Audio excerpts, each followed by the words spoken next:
So before we continue, just write down the second part of your message. It should be right here. And like usual, just write it down. So as we re-enter the acoustic stage, we're blurring the lines of boundaries. As I discussed before, the rhizomatic system of the internet that connects people across the world, for example, is taking away time and space that had previously separated us. So the rhizome connects multiple people across the world into one large being. We are all these little nodes all across the world that are all connected as to one big species, one community. In the acoustic age, we communicate with people across the world in minutes. And this is global communication that would have taken days in the pre-industrial age with previously linear dominant systems such as postal service or sending mail. So the connection brings us all closer to what McLuhan refers to as the global village. So McLuhan says in his writing, at the high speeds of electric communication, purely visual means of apprehending the world are no longer possible. Time has ceased and space has vanished. So as I discussed before, this global village has become possible with the mediums through which we now choose to communicate across the globe. So these technologies make one person's business everybody's business. It starts to blur the lines of privacy and public. What is our information and what is public information? So this can be seen in the Black Mirror episode, where the Prime Minister is pressured into having sex with a pig on live television in order to save the princess who's held hostage.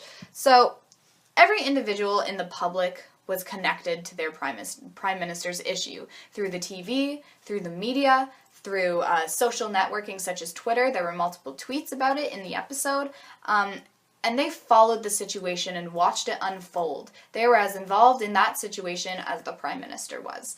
So the Prime Minister's business became everybody's business, and the lines and the boundaries were blurred between what was his information, what was his private personal information, and what was the public's. So the global village was created through a TV connection. The TV brought everybody closer together. Everybody was connected through one device.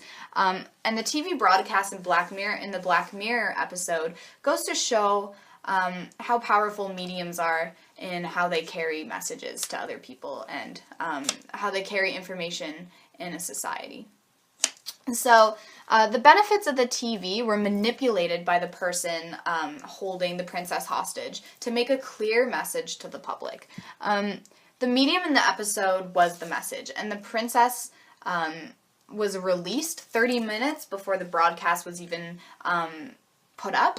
The broadcast of the Prime Minister having sex with a pig even happened. So the artist in the video, in the episode, the one who was holding the princess hostage, wanted to make a statement about how connected we are to these devices in a society, so much that we ignore the reality around us. We become blind. The medium in this case, the TV, was more powerful in affecting the people of Britain in the episode than the actual broadcast of the Prime Minister having sex with the pig. So within the global village that McLuhan discusses, lines and distinctions between the personal and public sphere totally disappear. They're blurred. And because we're so connected to everybody else through the global village, time and space disappear, and we become involved in issues in the world that we would normally not be involved in. So this just goes to show how important these mediums and technologies that dictate our society are in controlling the way that information is interpreted across the globe. And because of this, we have to be careful with things like the media and the internet, because we never know what truth is, because it can be distorted so much through the mediums that we use, as McLuhan would have agreed. So the next question to bring you to the next video is, do you prefer to listen to music through headphones and an iPod or with a CD?